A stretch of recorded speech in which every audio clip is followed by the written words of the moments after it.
Today's homily is for the second Sunday of Lent. Today's readings are about God's promise and his keeping of his covenant that he made with Abraham.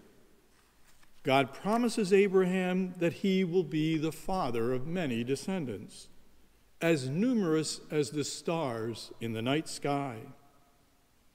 Abraham believed in God, although he was quite old and without a child at that time. He believed that God would make him the father of a nation, a people special to God, the people of Israel. This took a great act of faith to believe in the promise made to him by God. Abraham became the father of the people of Israel and the ancestor of David the king, and who from the line of David was born Jesus, the Christ. And for this reason we can say that Abraham is, in a spiritual way, our father in faith. So we are connected to the promise and the covenant made by God to Abraham. The fulfillment of the covenant God made with Abraham would be the salvation brought by Jesus Christ. God makes a promise to Abraham, and it must have taken great faith to believe that he would become a father in his old age. But he believed, and as a result, salvation history became a reality. For Jesus is a descendant from that great patriarch who believed in God's promise. And so we are reminded in this season of Lent of the promise and the covenant that God has for each of us. Things that seem impossible can happen. Like Abraham, God can make something new. God can transform what was barren. Life can grow in what appeared to be dead.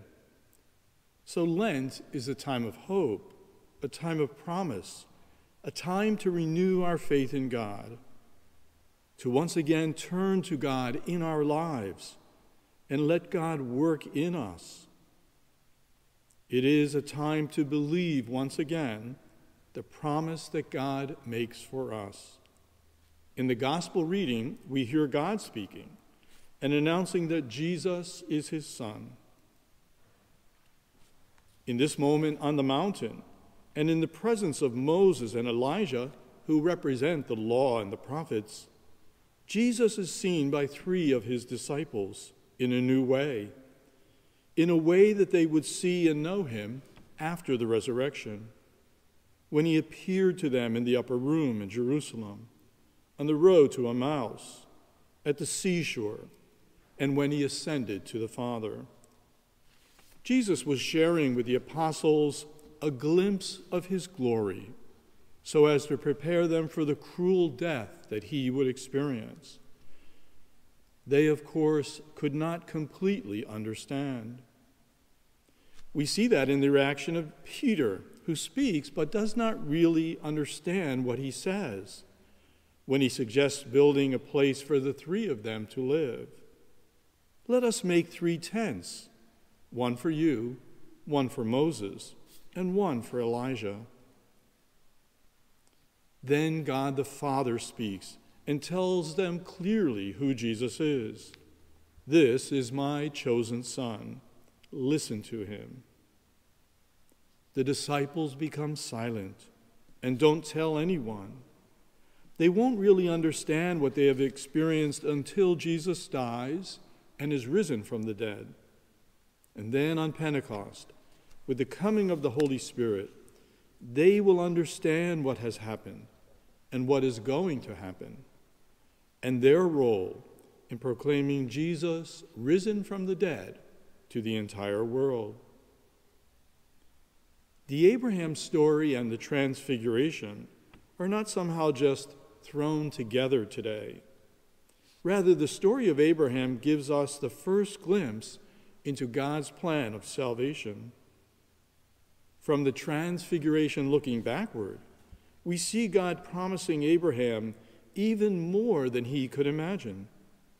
Like when God said, "Count the stars if you can," something that is next to impossible. The promise made to Abraham was that he was to have a son and to become the father of a great nation of peoples. But Abraham could hardly imagine that included in this great gift of God, that one of his descendants would be the Word made flesh, Jesus Christ. This truly shows that God has plans for us greater than we could ever imagine if we trust in him. Today's readings are about the possibility of trusting in God and knowing that God will grace us with his love, that God is always faithful to us, even when we are not, that God will be true to his promise, and it will be beyond our expectations what God can do in our lives if we open our hearts to him, if we trust him, as Abraham did, if we let our lives be transformed by God.